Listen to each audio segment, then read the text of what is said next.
Kitty King jo er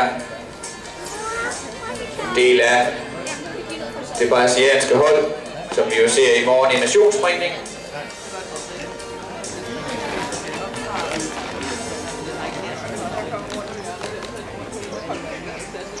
Hesten her, Chocokino, altså bare 7 år gammel, efter Caratino, som jo også er far til blandt andet Casal, som jo fører verdensranglisten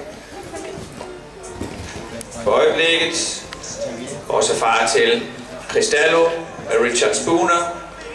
Så Caratino for øjeblikket den førende hest på, som i hvert fald som faderskikkelse på verdensranglisten.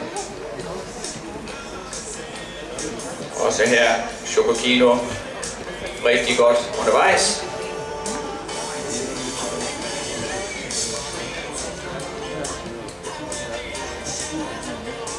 And let's circle around for Kitty King.